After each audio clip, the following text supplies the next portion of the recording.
नमस्कार, VIP news आप देख रहे हैं। मैं आपके साथ सागर मिश्रा। रांची में झारखंड कांग्रेस के विधायक दल की बैठक हुई। शांति से चली कांग्रेस विधायक दल की बैठक में विधायकों के द्वारा उठाए गए मुद्दे को लेकर पार्टी का 5 सदस्यीय प्रतिनिधि मंडल मुख्यमंत्री से बात करने अब जाएगा। हालांकि इसके लिए अभी कोई तारीख तय नहीं हुई, लेकिन इसके साथ ही बैठक में विधायकों ने वोट निगम बंटवारे की मांग रखी। कहा गया कि प्रतिनिधि मंडल ओबीसी आरक्षण को लेकर सरकार को अपना वादा याद दिलाएगा। साथ ही बैठक में फैसला लिया गया कि झारखंड सरकार में 12वें मंत्री को लेकर पार्टी की ओर से मुख्यमंत्री के सामने बात अब रखी जाएगी।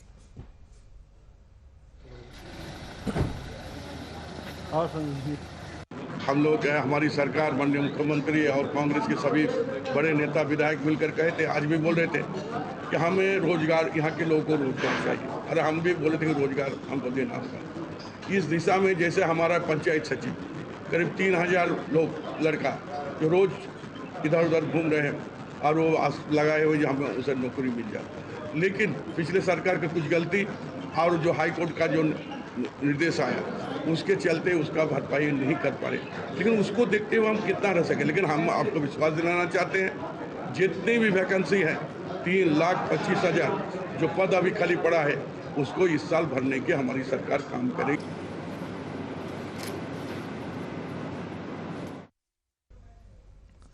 तो विधायक दल की बैठक, लेकिन झारखंड कांग्रेस से नाराज नेता आरपीएन सिंह केसी वेणुगोपाल से मिले। धीरज साहू बोले कि नाराजगी दूर करने की अब कवायद।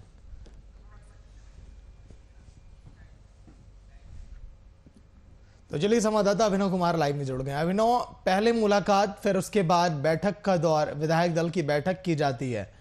जो बातें हो सकती थी वित्त मंत्री के माध्यम से, रामेश्वर उरांव के माध्यम से, उन बातों को लेकर डायरेक्ट सभी चारों विधायक नेता पहुंच जाते हैं दिल्ली की ओर। तो ये सभी यही दर्शाता है कि कांग्रेस के अंदर सब कुछ बेहतर नहीं चल रहा है। बेशक कांग्रेस कैमरे के सामने बार बार आकर यही बोले कि नहीं, सब कुछ अच्छा चल रहा है। अभिनव,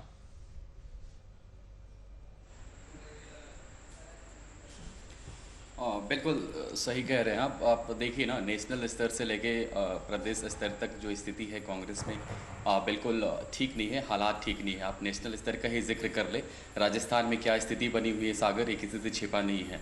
जो विशेषज्ञ है और जो आम जनता है उनको भी साफ तौर पे पता है कि क्या स्थिति है। एक गुट बटा हुआ है राजस्थान में भी। आप देखिए, जो गहलोत सरकार वहाँ पर चला रही है, सचिन पायलट वहाँ पर नाराज है। इसके अलावा अगर हम पंजाब की बात कर ले तो पंजाब में भी वही स्थिति है, कैप्टन और सिद्धू को लेकर मनमुटाव की स्थिति वहाँ पर भी बनी हुई है। और नेशनल स्तर से लेकर आप देखिए ना कि प्रदेश स्तर पर भी चीज़ें ठीक तौर पर नहीं चल रही। आप देखिए कि राज्य के वित्त मंत्री है और कांग्रेस के प्रदेश अध्यक्ष रामेश्वर उरांव दिल्ली दौरे पर जाते हैं। 4 दिन का दिल्ली दौरा होता है, वहाँ पर कई नेताओं से मुलाकात आती है। लेकिन अहम ये रहा वहाँ पर कि उन्होंने केसी वेणुगोपाल जो कांग्रेस के महासचिव है उनसे मुलाकात ज़रूर हुई, लेकिन आरपीएन सिंह जो कांग्रेस के प्रदेश प्रभारी है, जो हमें जानकारी मिल रही है कि उनकी मुलाकात प्रदेश प्रभारी से ही नहीं हुई है, जो हमें सूत्र के हवाले से मिल रही है। लेकिन ये जो 4 नेता जाते हैं, प्रदेश अध्यक्ष ने तो वहाँ पर कई सारे बातें की है, चाहे बोर्ड निगम की बात हो, चाहे मंत्रिमंडल विस्तार को लेकर बात हो, या कई और मुद्दे हैं जैसे कि राज्य में कांग्रेस का क्या रोल रहा, किस तरीके से कोरोना में उन्होंने टैकल किया, सारे मुद्दों पर वहाँ पर ज़रूर बात हुई होगी। लेकिन आप देखिए कि जो 4 विधायक है, जिसमें इरफान अंसारी है जो जामताड़ा से विधायक है, 2 बार के विधायक हैं, और इसके अलावा अगर बात कर ले राजेश कच्छप खिजरी से विधायक है, ममता देवी रामगढ़ से विधायक है, और उमाशंकर अकेला जो बरही से विधायक है। इन्होंने प्रदेश को, जो प्रदेश में जो टीम काम कर रही है रामेश्वर उरांव के नेतृत्व में, उनसे उन्होंने नहीं बात करी और सीधा जाके उन्होंने केंद्रीय नेतृत्व से बात करी। तो साफ तौर पर झलकता है कि कांग्रेस में सब कुछ ठीक ठाक नहीं रहा है। आप प्रदेश अध्यक्ष से नहीं पूछते हैं और सीधा डायरेक्ट जाके केंद्रीय आलाकमान से मिलते हैं। तो असमंजस की स्थिति तो बिल्कुल बनी हुई है कि आप जो यहाँ के नेता हैं उनसे मुलाकात नहीं कर रहे। देखिए, खीज जाहिर तौर पर दिखेगी कि आप देखिए ना कि प्रदेश अध्यक्ष हमेशा से ये मांग उठती रही है कि चूंकि वो 1 मैन 1 पोस्ट की बात होती है कांग्रेस में, लेकिन वो राज्य के वित्त मंत्री भी है और प्रदेश अध्यक्ष भी है। इसको लेकर कांग्रेस के जो कई विधायक हैं वो नाराज चल रहे हैं। वो चाह रहे हैं कि अब जो है प्रदेश अध्यक्ष नया चुना जाए। इसके अलावा अगर बात करें तो कांग्रेस के कई पुराने कार्यकर्ता और नेता है, उनको टीम में जगह नहीं मिल रही है। मैं आपको बता दूं कि 2017 के बाद अभी प्रदेश कांग्रेस कमेटी का विस्तार नहीं हुआ। जिला कमेटी की बात कर ले, प्रदेश कांग्रेस कमेटी की बात कर ले, 2017 में सुखदेव भगत के समय जो अध्यक्ष थे उस समय ही कमेटी बनाई गई थी। उसके बाद से नया कमेटी नहीं बना है और कांग्रेस से कई कार्यकर्ता और नेता इसको लेकर नाराज है। असमंजस की स्थिति बनी हुई है, सब एक दूसरे को देखना नहीं चाहते हैं। मैंने कई बार ये हमने खबर भी चलाई है कि कांग्रेस में नाराजगी, कांग्रेस में टूट, और कांग्रेस के कई और विधायक और जो कार्यकर्ता और नेता है वो नाराज हमेशा से चलते आ रहे हैं। तो यही असमंजस की स्थिति बनी हुई है और शायद यही वजह है कि अब जो है विधायक दल की एक बैठक बुलाई गई थी। इस बैठक में लब्बल हुआ यही रहा, कई मुद्दों पर लेकर यहाँ पर बात हुई, लेकिन सीधा टकराव जरूर है वहां पर, चूंकि कांग्रेस के कई विधायक वहां पर नाराज चल रहे हैं। आप देखिए कि इरफान अंसारी है, उन्होंने ऑन कैमरा तो कुछ भी नहीं बोला, लेकिन अंदर अंदर यही बात निकल के आ रही है कि संगठन का विस्तार हो, कांग्रेस को कैसे आज मजबूती प्रदान की जाए, इन मुद्दों को लेकर उन्होंने ऑफ कैमरा बात की, लेकिन मीडिया के सामने वो कुछ भी रखने से बच रहे हैं। जाहिर तौर पर कि कोई भी नेता खुलकर उतना नहीं बोल पाता है, लेकिन असमंजस की स्थिति बनी हुई है। जो खबरें हमारे पास आ रही है कि उनको केंद्रीय आलाकमान से ये आदेश दिया गया था कि झारखंड में ऐसा कुछ भी सिनेरियो ना दिखे और पार्टी की किरकिरी ना हो। शायद यही वजह है कि इरफान अंसारी इस बार कुछ वहां पर नहीं बोलते नजर आए। एडिटर कुंदन जी भी लाइव में बैठे हैं, आपके पास लौट कराऊंगा। कुंदन जी, विधायक दल के नेता आलमगीर आलम की अध्यक्षता में बैठक की जाती है और वो नेता भी आमने सामने बैठे रहते हैं जिन्होंने आवाज उठाई रामेश्वर उरांव के खिलाफ, दिल्ली जाकर शिकायत की और कहा कि सब कुछ बेहतर नहीं चल रहा है झारखंड में। तो आज के दिन बैठक जब हो रही थी उस दौरान उनका रवैया कैसा था? कुंदन जी देखिए सागर, जो विधायक अपने आप को असंतुष्ट बताते हुए पहुंचे थे नई दिल्ली आला कमान से अपनी समस्याओं को लेकर, अपनी शिकायतों को लेकर, और सूत्रों से जो खबर मिल रही है कि नई दिल्ली में इन्हें बिल्कुल तबीयत से इन्हें चुप कराया गया है। और सबसे अहम बात यह है कि आज की बैठक में आप देखेंगे इरफान अंसारी के साथ जितने भी विधायक गए हुए थे, राजेश कच्छप, ममता देवी, उमाशंकर अकेला, इन तमाम विधायकों ने आज विधायक दल की बैठक को औपचारिक रूप से अपनी उपस्थिति दर्ज कराई है। वहां पर किसी भी प्रकार की अपने असंतोष को जाहिर नहीं किया है। जाहिर सी बात है, कांग्रेस की देखिए सागर जो परंपरा रही है ना, उस परंपरा की अगर हम बात कर लें, और बीते झारखंड में जिस तरीके से आलाकमान कांग्रेस को नियंत्रित करने की कोशिश कर रहा है, इसमें आरपीएन सिंह की सबसे महत्वपूर्ण भूमिका है, जो प्रदेश प्रभारी हैं। आरपीएन सिंह और रामेश्वर उरांव के बीच में अच्छे ताल्लुकात हैं, अच्छे संबंध हैं, और इसको लेकर शायद अभी तक एक व्यक्ति दो पद की होने पर के बावजूद भी रामेश्वर उरांव प्रदेश अध्यक्ष और महागठबंधन में मंत्री पद पर काबिज हैं। जिस तरीके से 20 सूत्री के विस्तार की बात कर ले, निकाय नगर निगम और बाकी निकायों के उसके गठन की बात कर ले, तो इन तमाम चीजों को लेकर हेमंत सोरेन से कांग्रेस आलाकमान की लगातार बात होती रही है। और हेमंत सोरेन बीते दिन जब दिल्ली प्रवास के दौरान थे और उन्होंने कांग्रेस के तमाम नेताओं से मुलाकात की और वहां अपनी स्थिति उन्होंने स्पष्ट कर दी है। ऐसे में कांग्रेस के विधायकों की तरफ से असंतोष जाहिर करने का मतलब था कि कांग्रेस के विधायकों को स्पष्ट संकेत नहीं मिले थे चुप्पी साधने के, वह संकेत मिल गए हैं। और आज के विधायक दल की बैठक के दौरान भी यह ऊपर से ही संदेश दे दिया गया है कि सरकार जैसे चल रही है, हेमंत सोरेन जैसे चला रहे हैं, आपको उन्हीं के हिसाब से चलना होगा। सागर, ठीक है। अभिनव, बार बार ये जिक्र किया जा रहा है, ये बातें क्या शुरुआत वहीं से होती है, एक व्यक्ति दो पद? क्या इस पूरे जो अंतर कलह का जड़ जो है वही है, या फिर और भी कुछ बातें हैं पार्टी के अंदर? अभिनव,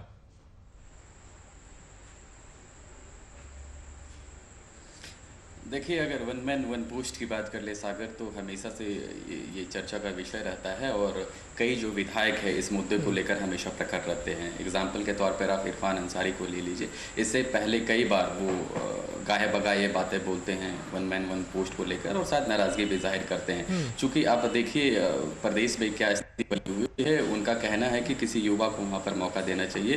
प्रदेश अध्यक्ष जो है उनको जो है उनको छोड़ना चाहिए, किसी दूसरे को मौका देना चाहिए। तो वन मैन वन पोस्ट को लेकर हमेशा से जिक्र रहता है। इसके अलावा कई और मुझे, चाहे संगठन विस्तार की बात कर ले, मैं जिस तरीके से जिक्र कर रहा था कि प्रदेश कमेटी की बात कर ले या जिला कमेटी की बात कर ले, कई कार्यकर्ता और नेता, कई सालों से काम कर रहे हैं, लेकिन उनको वहाँ पर तवज्जो नहीं दी जाती है। तो कई ऐसे सारे मुद्दे हैं, उन मुद्दों को वहाँ पर नाराज़गी देखी जाती है। और चूंकि अब 18 महीने का समय भी गुजर गया है गठबंधन सरकार की, बोर्ड निगम के बंटवारे की बात कर ले, 20 सूत्री की बात कर ले या निगरानी समिति की आप बात कर ले, इन विभागों में जो बंटवारा की बात होती है कांग्रेस और जेएमएम में, उसको लेकर भी वहाँ पर खींच है कि कांग्रेस के जो कार्यकर्ता है, नेता है, वहाँ पर उनको मौका मिलना चाहिए। और कई कार्यकर्ता तो ऐसा सीनेरियो बन रहा है कि वो बिल्कुल ही नाराज दिखाई दे रहे हैं। चाहे हम कमेटी की बात कर लो, जो विस्तार की बात होती है, या इन निगमों में बंटवारा की बात कर ले, उनको वहाँ पर तवज्जो नहीं दी जाती है। हमारे कांग्रेस के कई ऐसे पुराने नेता हैं जो 40 साल से वहाँ पर समय दे चुके हैं। हमारी ऑफ कैमरा उनसे अगर बात होती तो यही कहते हैं कि जो पुराने कार्यकर्ता है उनको वहाँ पर समय नहीं दिया जाता, उनको तवज्जो नहीं दिया जाता, उनको सम्मान नहीं दिया जाता। प्रेस कॉन्फ्रेंस भी होता है तो कई ऐसे पुराने जो नेता है, जो जमीनी स्तर से जुड़े हुए हैं कांग्रेस से, उनको वहाँ पर पीसी में तवज्जो नहीं दी जाती है। कई बार ऐसा सीनियरों मिलता है कि अगर प्रेस कॉन्फ्रेंस भी कांग्रेस में होता है तो किसी को बताया नहीं जाता। ऐसे तमाम मुद्दे हैं, उन मुद्दों को लेकर हमेशा से वहाँ पर जीत देखने को मिलती है। और शायद यही वजह है कि कांग्रेस अब धीरे धीरे वहाँ पर कमजोर होने लग रही है। प्रदेश स्तर की बात कर ले या नेशनल स्तर की बात कर ले, जिस तरीके से आप देखिए, नेशनल स्तर का भी एग्जाम्पल देना चाहूंगा कि अंतरिम अध्यक्ष अभी तक पूर्ण अध्यक्ष कांग्रेस का नहीं बना है। 1.5 साल का वहां भी समय गुजर गया, अभी तक वहां पर जो है पूर्ण रूप से अध्यक्ष नहीं दिया गया। और बातें ये सामने निकल के आती है कि कांग्रेस के कई बड़े नेता, चाहे T23 की बात कर ले, आप देखिए सम्मेलन होता है तो किस तरीके से कांग्रेस नेशनल स्तर पर भी गुटबाजी वहां पर देखने को मिलती है। बातें ये कही जा रही है कि राहुल गांधी इतने बड़े नेता है, लेकिन और भी नेताओं को वहां पर समय नहीं दिया जाता है। और शायद ये सबसे बड़ा एग्जाम्पल मध्य प्रदेश का देख लीजिए, जहां पर क्या स्थिति बनी हुई है। कई बार ऐसा कहा जाता है कि राहुल गांधी किसी को समय नहीं देते हैं। जितिन प्रसाद की बात कर ले, वो अभी हाल ही फिलहाल में भाजपा को ज्वाइन किया है, तो वहां पर भी कांग्रेस की जो स्थिति है बिल्कुल सही नहीं नजर आ रही। चाहे सोनिया गांधी या राहुल गांधी की बात कर ले, वहां पर भी नाराजगी देखी जाती है कि कांग्रेस के कई बड़े नेता उनसे मिलना चाहते हैं लेकिन वो मिल नहीं पाते। एग्जाम्पल मैं लेटेस्ट देना चाहूंगा आपको सागर की, मुख्यमंत्री भी वहां पर दिल्ली जाते हैं, चूंकि कोएलिशन का यहाँ का गवर्नमेंट चल रहा है, मुख्यमंत्री को वहां पर समय नहीं दिया जाता है। और स्टालिन जी जो अलग राज्य के मुख्यमंत्री है, उनको समय देकर मुख्यमंत्री को समय नहीं दिया जाता है। जो प्रदेश अध्यक्ष है कांग्रेस को, उनको समय नहीं दिया जाता है। तो इससे साफ तौर पर जाहिर होता है कि कांग्रेस में क्या किस तरीके से वहां पर जो है पूरा सीनेरियो चल रहा है। तो कांग्रेस धीरे धीरे कमजोर होते हुए नजर आ रही है। अब 2014 का एग्जांपल देख लीजिए किस तरीके से कांग्रेस के हालात हुए, उसके बाद 2019 का आप चुनाव देख लीजिए, लोकसभा का क्या स्थिति कांग्रेस का हुआ। तो कांग्रेस अपने ही स्तर पर अपने गुटबाजी को लेकर अपने अंदर जो कार्यकर्ता है वो असमंजस की स्थिति में है, किसी को वैल्यू नहीं दिया जा रहा है। शायद यही वजह है कि कांग्रेस के कई नेता अब धीरे धीरे पिछड़ने लग रहे हैं। तो अब कांग्रेस को कहीं ना कहीं इन सारी चीजों को देखना होगा, चाहे प्रदेश स्तर की बात कर ले या नेशनल स्तर की बात कर ले, दोनों स्तरों पर काम करना होगा, तभी जाके कांग्रेस के हालात सुधर सकते हैं। जी सागर। कुंदन जी, क्या फैसले लेने में, निर्णय लेने में बहुत अधिक देरी कर देती है कांग्रेस? ये भी एक बड़ी वजह है, कार्यकर्ता इसीलिए नाराज हो जाते हैं। ऑन द स्पॉट कोई फैसला नहीं, जिस तरह से अभिनव ने जिक्र किया अंतरिम अध्यक्ष का, चाहे हम झारखंड की तस्वीरें हम देख रहे हैं। कुंदन जी, देखिए सर, कांग्रेस की जो अपनी परंपरा रही थी, उस परंपरा में 10 जनपद से निकलने के बाद पार्टी को संभालने वाले बहुत सारे ऐसे शख्स थे, ऐसे चेहरे थे, वो अब दूर हो चुके हैं। या तो अपने निधन की वजह से वो नहीं है कांग्रेस के साथ, या अन्य वजहों से कांग्रेस का साथ उनका छूट चुका है। जितिन प्रसाद की बात कर लें, उनके पिता राजीव गांधी और 10 जनपद से के बहुत करीबी रहे थे। ज्योतिरादित्य सिंधिया की बात कर लें, ज्योतिरादित्य सिंधिया के पिता माधवराव सिंधिया की नजदीकियां 10 जनपद से किसी से छुपी नहीं थी। माधवराव सिंधिया राजीव गांधी के काफी अभिन्न मित्रों में से गिने जाते थे। इसके अलावा कई सारे ऐसी फेहरिस्त हैं जिन नेताओं की दूरी आज की तारीख में 10 जनपद से हो चुकी है। ऐसे में कांग्रेस के पास आंतरिक स्तर पर विभिन्न राज्यों में अपने संगठन को बचाकर रखने में या संगठन को सही तरीके से चला पाने में सक्षमता नहीं दिखाई दे रही है। राहुल गांधी अपने मां सोनिया गांधी के इलाज की वजह से विभिन्न कारणों से संगठन को भी उतना समय नहीं दे पाते हैं। राहुल गांधी का एक अपना काम करने का अलग स्टाइल है। प्रियंका गांधी ने भी अपने आप को बहुत लिमिटेड रख रखा है। ऐसे में देखेंगे कि जितने भी राज्य हैं, अभी पंजाब का हालिया उदाहरण ले लें सागर, पंजाब में जिस तरीके से अंदर खाने में फूट पड़ी हुई है, कैप्टन अमरिंदर सिंह दिल्ली आते हैं, मुलाकात करके जाते हैं, उसके बाद राहुल गांधी को व्यक्तिगत तौर पर तमाम नेताओं से पंजाब के बात करनी पड़ती है और एक फार्मूला निकालने की कोशिश की जाती है कि कैप्टन अमरिंदर का ऑल्टरनेट या उनका विकल्प क्या हो सकता है। इस पर जितने विक्षुब्ध नेता हैं कांग्रेस के, उन्हें वर्कआउट करने के लिए दिया जाता है। कहने का मतलब है कि कांग्रेस ने एक तरफ जहां कैप्टन अमरिंदर को भी संतुष्ट करने की कोशिश की है, वहां विक्षुब्ध गुट को भी शांत नहीं कराया है, उन्हें भी कहीं ना कहीं हवा दे दिया है। अब झारखंड के परिप्रेक्ष्य में देख लें, झारखंड में रामेश्वर उरांव के बारे में कई बार बातें निकलकर सामने आती रही हैं। 5 कार्यकारी अध्यक्ष की बात कर लें जो झारखंड के प्रदेश कांग्रेस के कार्यकारी अध्यक्ष हैं, चाहे राजेश ठाकुर की बात कर लें, मानव सिन्हा की बात कर लें, इरफान अंसारी की बात कर लें, केशव महतो कमलेश की बात कर लें, तमाम जो कार्यकारी अध्यक्ष हैं उनकी अपनी अपनी सब लोगों का अपनी डफली, अपना राग है। दीपिका पांडे कहीं ना कहीं राहुल गांधी के करीबी होने की वजह से उत्तराखंड का एक प्रभारी बना दी गई है, तो दीपिका पांडे झारखंड की राजनीति और संगठन से अभी फिलहाल अगले साल 2022 तक के लिए अलग हो चुकी हैं। तो इन तमाम परिस्थितियों में देखें तो कांग्रेस में एक संगठन, कई धड़े हैं और इन धड़ों को कहीं से भी संतुष्ट कर पाना 10 जनपद के बस की बात नहीं है। और ऐसे में आप कह सकते हैं कि इस संभावना से भी इनकार नहीं किया जा सकता है कि बीजेपी जिसने ऑपरेशन लोटस चलाया था वह इस मौके की ताक में बैठी हो और कहीं ना कहीं कांग्रेस के बागियों को या हेमंत सोरेन पर डोरे डालकर वह राज्य में सत्ता परिवर्तन की तरफ भी बढ़ने को इच्छुक हो। और ऑपरेशन लोटस बीजेपी तब तक प्रयास करती रहेगी जब तक वह सक्सेसफुल नहीं हो जाए। तो कहा यह जा सकता है कि ऐसा नहीं है कि 2019 में सरकार बनी है तो 2024 तक ये सरकार चलेगी। अगर कांग्रेस के अंदर खाने सब कुछ ठीक नहीं चलता है तो इसकी भी संभावना है कि सीएम हेमंत सोरेन एक ऑल्टरनेट व्यवस्था में जाए, क्योंकि कांग्रेस की तमाम परिस्थितियों, तमाम राजनीति की वजह से हो सकता है उन्हें भी काम करने में परेशानी हो रही हो। तो इन तमाम चीजों को अगर हम देख कर चलें तो आज के विधायक दल की जो बैठक हुई है उस बैठक में ऊपर से केवल और केवल एक संदेश आया है और उस संदेश में यही कहा गया है तमाम विधायकों को कि हेमंत सोरेन जिस प्रकार काम कर रहे हैं उन्हें करने दिया जाए और बाकी निकायों की जो बैठकें हैं या उसे जिस तरीके से रिकॉन्स्टिट्यूट करना है या 20 सूत्री के विस्तार की बात की जा रही है, बाकी दूसरे भी काम हैं, उन तमाम कामों को संगठन के स्तर पर रखकर और महागठबंधन के प्लेटफॉर्म पर ही उसे सुलझाया जा सकता है। सागर अभिनव, क्या जब हम 12वें मंत्री की जब हम बात करते हैं कि कौन होगा तो इस खटास को, इस अंतरकलह को, इस मनभेद को, इस मतभेद को और हवा मिल जाती है क्योंकि तमाम विधायक उम्मीदें लगाए बैठे हैं। अभिनव,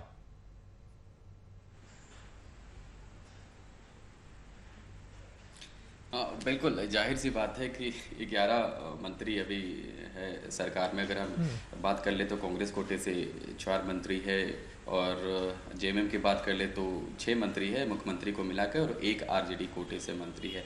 चूंकि एक जो मंत्री पद है खाली है और हमेशा से चर्चा का विषय बना रहता है और कई बार ये मांगे उठती रही है कि अगला जो है मंत्री कौन होगा और इसको लेकर दरबारें भी लगती है। कई बार दरबार देखने को मिला है, चाहे हम दिल्ली की बात कर ले, चाहे हम प्रदेश की बात कर ले। कई बार जो कांग्रेस के विधायक है वो चाहते हैं कि वो वहाँ पर मंत्री बने और इसको लेकर जो है हाजिरी भी लगाई जाती है। आप देखिए कि यही स्थिति को लेकर शायद रामेश्वर उरांव दिल्ली भी पहुंचे थे। एक मुद्दा ये भी था कि मंत्री पद किसको दिया जाए। देखिए, अगर दरअसल मंत्री पद की हम बात करें तो सरकार बनने से पहले ये जिक्र किया गया था कि 4 विधायक पर 1 मंत्री होंगे। तो कांग्रेस कोटे से 4 विधायक, अगर हम बात कर ले तो 16 विधायक उस समय थे और 16 विधायक पर 4 मंत्री वहां पर सूट कर रहे थे। अब हालांकि अगर बात करें तो प्रदीप यादव और बंधु तिर्की यहाँ पर जुड़ गए हैं, हालांकि विधानसभा से उनको मान्यता नहीं मिली है। और अगर हम जेएमएम की बात कर ले तो जेएमएम के अभी 6 विधायक है और वहां पर मजबूत दावेदारी, चूंकि पहले ही बताया गया था कि 4 विधायक पर 1 मंत्री होंगे, ऐसे में कांग्रेस का जो कोटा है फुल हो गया है और इसको लेकर चर्चा भी हुई थी। और जेएमएम ने साफ तौर पर यह इशारा किया था कि अगला जो मंत्री होगा वो जेएमएम कोटे से होगा। इसको लेकर अब जीत भी मची हुई है। कांग्रेस अलग तरफ से राप अलाप रही है, जेएमएम का अलग तरफ से राप अलाप रहा है, तो सब अपने अपने तरीके से वो कर रहे हैं। हालांकि अगर अभी के हाल फिलहाल के सिनेरियो देखें तो चाहे मंत्री आलमगीर आलम हो या प्रदेश अध्यक्ष हो, उनका साफ तौर पर करना है कि मुख्यमंत्री के ऊपर है, मुख्यमंत्री किसको चुनेंगे। लेकिन हम पार्टी है, पार्टी के तौर पर जरूर दावा करेंगे कि हमारा ही मंत्री होना चाहिए। जहां तक कांग्रेस की बात कर ले तो कांग्रेस के ऐसे कई सारे विधायक हैं जिनके लाड़ टपक रहे हैं मंत्री बनने के लिए, चाहे वो हम इरफान अंसारी की बात कर ले या दीपिका पांडे का भी नाम सामने आ रहा था, कई और जो विधायक है उनके भी नाम सामने आ रहे थे। अब देखना होगा कि किस तरीके से समन्वय बना के सारे चीजों को किसको अभी मंत्री बनाया जाता है, जेएमएम कोटे से होता है कि कांग्रेस कोटे से होता है, तो सारी चीजें देखने वाली बात होगी। लेकिन मंत्री पद को लेकर हमेशा से जिक्र जिक्र होता है और चर्चा बना होता है, लेकिन अभी फिलहाल अभी वो लग रहा है कि जो मामला है ठंडे बस्ते में चला गया है। जिस तरीके से मुख्यमंत्री ने भी बयान दिया है कि अभी ऐसा कोई स्थिति नहीं है, जब होगा तो मीडिया के सामने जिक्र करेंगे। तो अब आने वाले समय में किस तरीके से, अभी 11 मंत्री है, 12वां मंत्री कौन होगा, कांग्रेस से होगा, जेएमएम से होगा, लेकिन अभी जीच मची हुई है। और फिलहाल अभी जो स्थिति है कि अभी मंत्री पद के लिए ऐसा कुछ रेस वाली बात नहीं है फिलहाल जी। कुंदन जी, 12वें मंत्री के फाइनल डिसीजन को लेकर जो पेच फंसा हुआ इस समय जेएमएम और कांग्रेस के बीच, ये पेच जो है ये कब खुलेगा और क्या लगता है किसके पाले में गेंद जा सकती है? देखिए सागर, अभी अभिनव जिस फार्मूले की बात कर रहे थे 4:1 की, अगर उस फार्मूले पर देखें तो कांग्रेस का कोटा फुल हो चुका है। कांग्रेस के 16 विधायक हैं और 16 विधायकों के अगेंस्ट पे 4 मंत्री पद इन्हें दिए जा चुके हैं, डॉक्टर रामेश्वर उरांव, आलमगीर आलम, बादल पत्रलेख और बन्ना गुप्ता। बाकी के 6 मंत्री जेएमएम कोटे से हैं, एक राजद कोटे से मंत्री बनाए गए हैं, क्योंकि राजद के एक ही विधायक जीतकर चतरा से सत्यानंद भोक्ता आए थे, उन्हें मंत्री बना दिया गया है। अब इसके अलावा अगर एक मंत्री पद कहीं जा सकता है तो जेएमएम के पास जा सकता है, क्योंकि जेएमएम के 30 विधायक हैं। तो 4:1 के अगर इस फॉर्मूले पर बात करें तो जेएमएम के 7 मंत्री होने चाहिए। लेकिन मैं आपको दूसरी बात बता रहा हूं सागर, रघुवर दास की सरकार ने 5 साल की शासन व्यवस्था सुचारू रूप से चलाकर 2-3 बातों को सिद्ध कर दिया है, और यह 2-3 बातें आज के तारीख में, आज के इस समय में बात करना बड़ी बेमानी होगी, लेकिन लोगों के मन में इस बात की शंका आशंका बहुत गहरे तक बैठी हुई है। सबसे पहली बात मैं आपको बता दूं कि मुख्यमंत्री का जो आधिकारिक आवास है उसे यहाँ के राजनीतिक हलकों में अभिशप्त घोषित कर दिया गया है। अब मुख्यमंत्री आवास में कोई भी व्यक्ति नहीं जाना चाहता। हेमंत सोरेन भी मुख्यमंत्री आवास में औपचारिक रूप से उन्होंने शिफ्ट नहीं किया है, वो अपने पुराने आवास से ही अभी पूरा का पूरा कामकाज संभाल रहे हैं और वही मुख्यमंत्री आवास के तौर पर, सीएम हाउस के तौर पर काम कर रहा है। दूसरी बात, रघुवर दास ने 11 मंत्रियों के साथ अपने 5 साल का कार्यकाल पूरा किया है, तो यह भी माना जा रहा है कि झारखंड की सरकार में 12वां मंत्री वह अभिशप्त होता है, और ऐसे में 12वां मंत्री के शामिल होते ही सरकार गिरने की प्रबल संभावना हो जाती है। इन दोनों बातों को अगर आप जोड़ लें तो 12वें मंत्री को बनाने का महागठबंधन का या हेमंत का नजदीक भविष्य में कोई इरादा नहीं है। बहुत ही राजनीतिक मजबूरी वाली स्थिति में अगर देखा जाए तो प्रदीप यादव, बंधु तिर्की, क्योंकि इन्होंने बैकहैंड से दोनों पार्टियों को, जेएमएम को और कांग्रेस को काफी हद तक जाकर सपोर्ट किया है, और प्रदीप यादव और बंधु तिर्की ने सरकार के क्राइसिस मैनेजर के तौर पर बहुत महत्वपूर्ण भूमिका निभाई है। और दोनों, हेमंत सोरेन और डॉक्टर रामेश्वर उरांव, प्रदीप और खास करके इनकी बात कर लें, आरपीएन सिंह की बात कर लें, इन तमाम लोगों से इन दोनों नेताओं की काफी नजदीकियां रही हैं। तो यह भी संभावना है कि जेएमएम का ना होकर, कांग्रेस का ना होकर, अगर एक मंत्री किसी को बनाना है तो वह बंधु तिर्की या प्रदीप यादव में से किसी एक को बनाया जा सकता है, क्योंकि बंधु तिर्की की पकड़ छोटा नागपुर के आदिवासियों में बहुत जबरदस्त है। और ऐसे में महागठबंधन और जेएमएम की कोशिश होगी कि अगर मंत्री बनाना है तो किसी ऐसे मंत्री को, किसी ऐसे व्यक्ति को, ऐसे विधायक को मंत्री बनाया जाए जो कि आदिवासियों में महागठबंधन या जेएमएम की पकड़ को और मजबूत कर सके। वैसे में जेएमएम की तरफ से कई सारे ऐसे दावेदार हैं जो मंत्री पद को इच्छुक हो सकते हैं, लेकिन मौजूदा परिस्थितियों में जिस तरीके से हेमंत सोरेन ने सिरे से खारिज किया है 12वें मंत्री के प्रस्ताव का, मेरी जो आशंका, मेरी जो संभावना जता रही, मैं देख पा रहा हूं, 1.5 साल बीत चुके हैं, 3.5 साल का अगला जो शासनकाल होगा, जो अगला पीरियड होगा, वह भी 12वें मंत्री के बिना ही हेमंत सोरेन पूरा करना चाहेंगे। सागर, अभिनव, 12वें मंत्री जिसका हम जिक्र कर रहे हैं बार बार, क्या कहीं पर राज्य के विकास में या किसी विभाग में अड़चन आ रही है या फिर केवल एक सियासी एजेंडा बना हुआ है? अभिनव,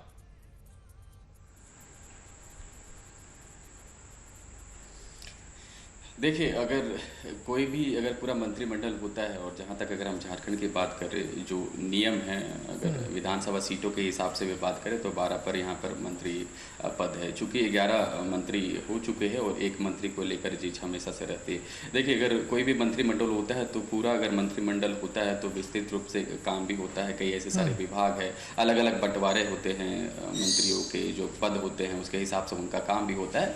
चूँकि अगर मंत्रिमंडल की बात करें तो पूरा अगर मंत्रिमंडल होता है जो हमें जानकारी है, तो उस तरीके से काम भी अगर मंत्री है तो उसमें भी डिवाइड होता है कि कौन सा उनको मिलेगा, कौन सा विभाग उनको मिलेगा, और उस विभाग में अगर मंत्री रहता है तो ज़रूर कहीं ना कहीं जो जनता की अपेक्षाएं हैं वो बढ़ जाती है। तो जाहिर सी बात है कि अगर एक मंत्री पद वहाँ पर होता है तो ज़रूर काम अच्छा होता है, जो जानकारी है। लेकिन अभी देखिए जिस तरीके से चीज मची हुई है कांग्रेस या जेएमएम में अगर बात कर ले तो उसको लेकर हमेशा से ये विवाद का, जब से सरकार बनी है उस समय से ही देख लीजिए 11 मंत्री हैं, एक मंत्री पद खाली है, उसको लेकर हमेशा से ये चीज रहा है। हालांकि अब मुख्यमंत्री ने साफ तौर पर मना कर दिया है कि अभी उचित समय नहीं है, और जब उचित समय आएगा तो मीडिया के समक्ष हम अपनी बातें रखेंगे। तो अब देखना होगा कि मंत्री पद को लेकर किस तरीके से आगे सारी चीजों को लेकर जा सकता है। लेकिन अभी जो हालात बन रहे हैं कि अभी हमें नहीं लगता है कि एक मंत्री जो पद खाली है वो चाहे वो जेएमएम कोटे में जाए या कांग्रेस कोटे में जाए, तो देखना होगा। लेकिन अगर एक मंत्री पद रहता है तो जरूर बेहतर काम हो सकते हैं। जी ठीक है, आखिरी कमेंट कुंदन जी आपका मैं लूंगा। जो कांग्रेस के अंदर जो इस वक्त अंतरकलह देखा जा रहा है, क्योंकि आग लगी है तो दूर तलक तो जाएगी ऐसा कहा जाता है, क्या आपको लगता है कि दूर तलक जाएगी या फिर खामोश होकर सब कुछ बेहतर हो जाएगा कांग्रेस के अंदर? बॉलीवुड के सुपरस्टार रहे हैं बिहारी बाबू, इनका एक शब्द था खामोश। नई दिल्ली ने सबों को खामोश कर दिया है, और सबसे अहम बात यह है कि हेमंत सोरेन की 10 जनपद से कांग्रेस के तमाम नेताओं से, वो आरपीएन सिंह, केसी वेणुगोपाल या बाकी जितने नेताओं की बात कर ले, उन तमाम नेताओं से 1 to 1 सरकार के कामकाज को लेकर बाकी दूसरे मुद्दों पर बातचीत होती रही है, और हेमंत सीधे आला कमान के संपर्क में हैं। यह आज से नहीं, 29 दिसंबर 2019 से यही प्रक्रिया चल रही है। अब यहाँ पर संगठन के स्तर पर जो भी अंतर कलह देखा जा रहा है, उसे संभालने की जिम्मेदारी डॉक्टर रामेश्वर उरांव की है, आरपीएन सिंह की है, और विधायक दल के नेता आलमगीर आलम की है। अब आज की बैठक के बाद सागर यह मुद्दे निकाय को रीस्ट्रक्चर करने की या 12वें मंत्री की या जितनी भी संगठन की बातें हैं, इन तमाम बातों पर विराम लग जाएगा। और मैं आपको एक बात और बता दूं, अभी तत्काल निकट भविष्य में 12वां मंत्री बिल्कुल ड्रॉप आउट है। हेमंत ने नई दिल्ली से गो अहेड का परमिशन ले लिया है, और हेमंत उसी तरीके से काम करेंगे जिस तरीके से काम कर रहे हैं। यह 4 मंत्री हैं, हेमंत सोरेन के काफी करीबी हैं। इन 4 मंत्रियों के अलावा राज्य में 12वें मंत्री की जरूरत अभी हेमंत सोरेन को नहीं महसूस हो रही है। जी चलिए, बहुत बहुत शुक्रिया कुंदन जी अभिनव आपका भी चर्चा में शामिल होने के लिए। जिस तरह से हमने आज का दिन जिक्र किया कि 12वां मंत्री कौन, लेकिन विधायक दल की बैठक के बाद लगभग अब खामोशी अब दिखाई देगी। जो आपने देखा था, तहलका मचा हुआ था दिल्ली से लेकर झारखंड तक, 4 विधायकों का दिल्ली जाना, शिकायत करना, अपनी परेशानियों को बताना, लेकिन अब कहा जा रहा है कि अब वो शांत हो जाएगा। लेकिन 12वां मंत्री कौन होगा, अभी इस पर लगभग विराम लगता हुआ दिखाई दे रहा है। फिलहाल इतना, देखते रहिए वीआईपी न्यूज़। नमस्कार।